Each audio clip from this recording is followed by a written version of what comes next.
What's going on, YouTube? Welcome back, everyone. This is Lee, and yes, today we'll be talking about the Eluktronics RP-15 G2. So with all that said, let's begin.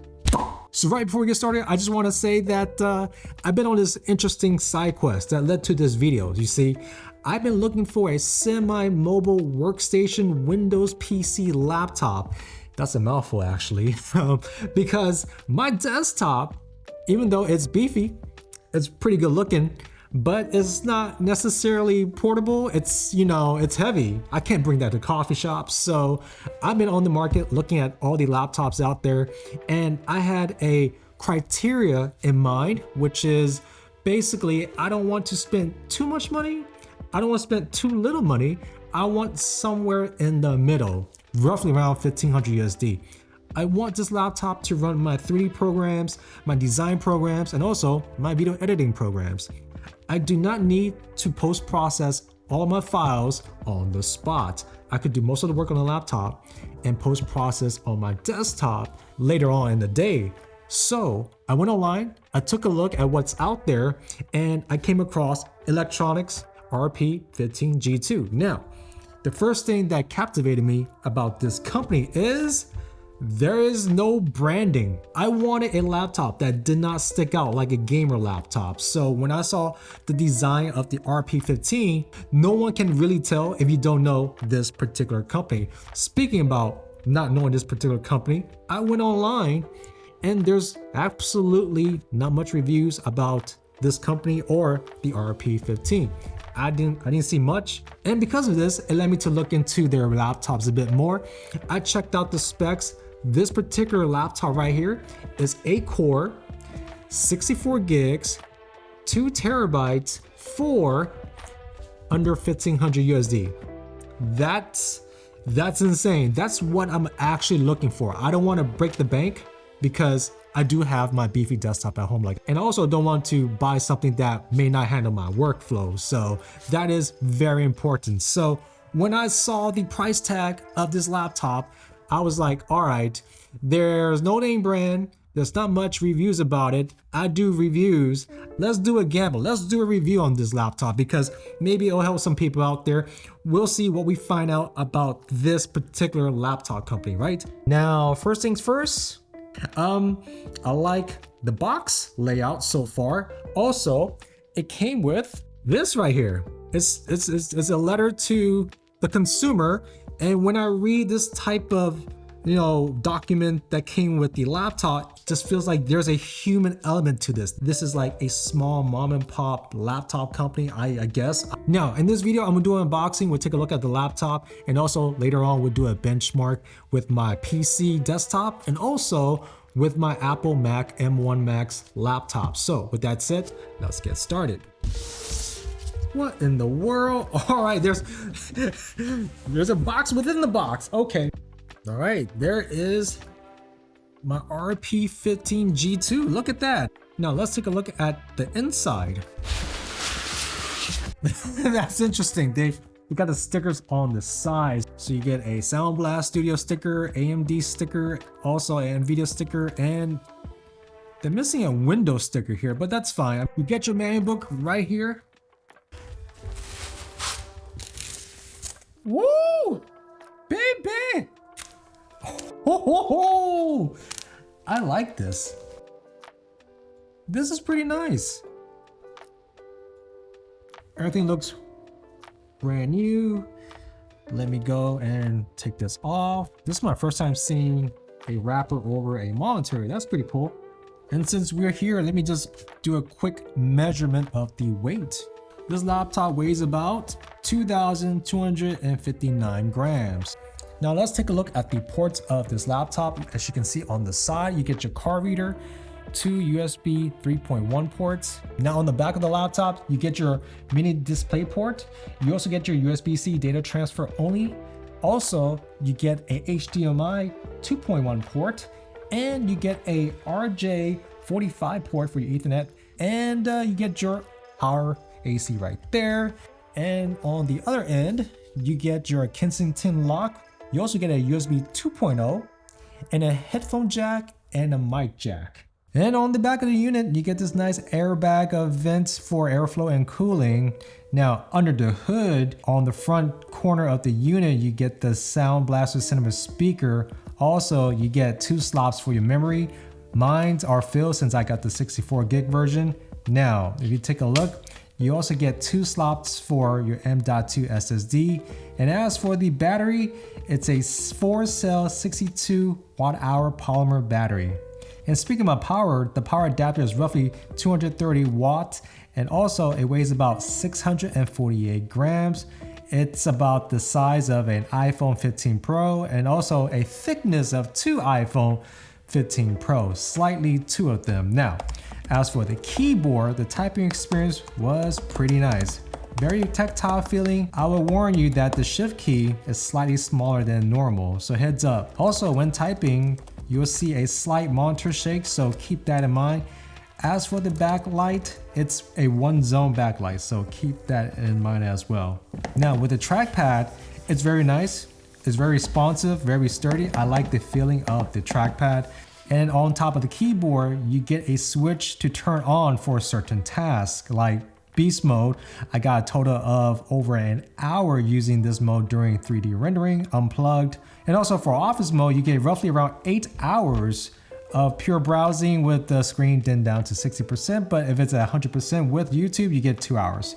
And also you get the balance mode. Now, and speaking on the usage of the laptop, let's take a look at some tests. Now, as for the first test, we'll be testing out the browsing simulator by speedometer. The higher the number, the better. And also we have unplugged and plugged for the electronics. Plugged is 310, unplugged is 175. If we take a look at my main desktop one, it's 440, and my old desktop 2, 215, which is kind of crazy because that's my desktop that I used the last 5 years. For the Apple is 394. Now as for the next scene, this is the cozy kitchen scene. This is Blender 3.6. I'll show you guys the CPU and GPU and both results, but everything that's highlighted in green is the fastest result. Now, for the electronics, it's about 12.88 seconds plugged into the power outlet, whereas the unplug is about 21.51 seconds. Now, for my desktop one, it's about 9.71 seconds. For my desktop 2, this is kind of crazy, but it makes sense. It's about 19.89 seconds to render out this Blender scene. And that's just because this computer is PCIe 3.0 and the RTX 4070 would probably do better on a PCIe 4.0. Now, for the Apple, it's about 18.36 seconds to render out this scene. That just means that the electronics comes in at second place, beating out my Apple and my desktop 2.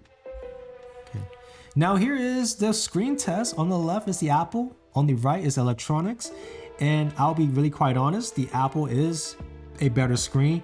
However, if I'm on the go and I'm into different rooms with different environmental light, with a lot of tungsten light and all that jazz, I don't think any of this even matters, because really, if you want to do real good grading, you need to be in a dark room with nothing else hindering you from actual editing. For me, I'll be at a coffee shop, I'll be at other offices where the lights will all be on. So for this test, for myself, I don't see a real need to care, but some of you guys might actually care for this. So I'm gonna let you guys take a look at what each screen has to offer. So for me, either one will work just fine. But if there's any like critique that I could say is that the Apple has a very dark black than the electronics, and there are some tints of purple in the electronics here and there if I'm comparing to Apple standards. So there we go. Now here is HDR. Let me know if you guys see any differences on your end. If you guys prefer one or the other, this is what the screen looks like.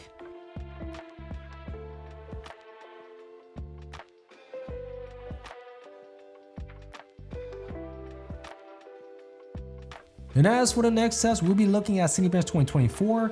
We are rendering out the scene. We'll take a look at the GPU scores, the multi-core scores, and the single core scores. The higher the number, the better. For the electronics unplugged, it's about 7,395 for the GPU, The multi-core score is about 433. Single core is about 65. Now as for plug is about 10,183. Multi-core score is about 902 points. Single core is about 106 points. Now as for my desktop one, the GPU score is about 19,285 points. The multi-core score is about 1,579 and the single core is about 124. Now, taking a look at my desktop 2, this is very interesting. The GPU is about 14,459. That's a lot faster than Electronic, which is quite interesting because the Blender was a lot slower. But anyways, for the multi-core, it's 855. Keep in mind, this is 16-core CPU. 855 points versus 902 points on Electronics. Single core is 61 points versus the 106 points on the Electronics. And as for the Apple, the GPU score is about 4,256. The multi-core score is about 118 points and the single core score is about 113. Now, for the next test, this is the audio test. Even though I'll be using earbuds, I'm going to still show you guys the difference between both laptops. Here's the Mac.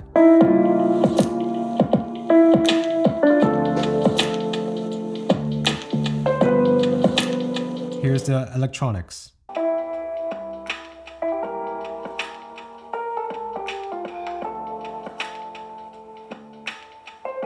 As you can clearly hear and see, definitely Apple is better. Now as for my next test, this is me exporting out my Nikon Z8 from my DaVinci Resolve. I'm using R6 Mark II and R5C. I'm shooting at C-Log 4K XAVC. Now, with that in mind, let's take a look at Electronics. It took about 5 minutes and 50 seconds plugged in, and unplugged, it took about 9 minutes and 9 seconds for it to export my Nikon Z8 video. Now for my desktop one, it took about 4 minutes and 32 seconds.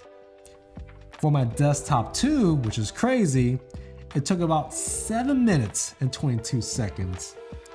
For my Apple, which Resolve does very well, it took about 3 minutes and 43 seconds. And also, talking about Resolve, the fan noise when exporting, the highest I got is roughly around 55 dB, whereas the Apple gave me roughly around 34 dB. So keep that all in perspective. Also, with the temps, I noticed that the hottest I got on my Electronics with the fans on is 109 Fahrenheit, whereas the Apple with no fans on, still no noise, about 106 Fahrenheit. So keep that in mind. And as for my last test, I'm exporting out 100 RAW from my Nikon Z8 45 megapixel camera. And here is the times on my Electronics. If it's plugged in, it's 1 minute and 30 seconds. And if it's unplugged, it's about 2 minutes and 30 seconds. With the desktop one, it took 34 seconds. Desktop 2 took 1 minute and 30 seconds. And the Apple took 1 minute and 6 seconds. And to wrap things up, the Electronics RP-15 G2 at 1,250 USD with 64 gigs of memory and 2 terabytes of space. This setup seems to rival my desktop 2 workstation and also my Mac laptop in specific programs. Now, some cons of this laptop that I can live with is the poor speakers. Most of us would probably use earbuds and external speakers. Now, as for the battery life, it's not the best, so I'm gonna rate it as good. Always make sure you're next to an AC outlet if you're planning to work long term. And last but not least, the fan noise. Now, working can be loud, but that's when you're rendering or working on a heavy load project. So with all that said, thank you guys for checking me back. Hope you guys enjoyed the video. Definitely click like and subscribe, and I'll see you guys in the next one, all right? Take it easy. Peace.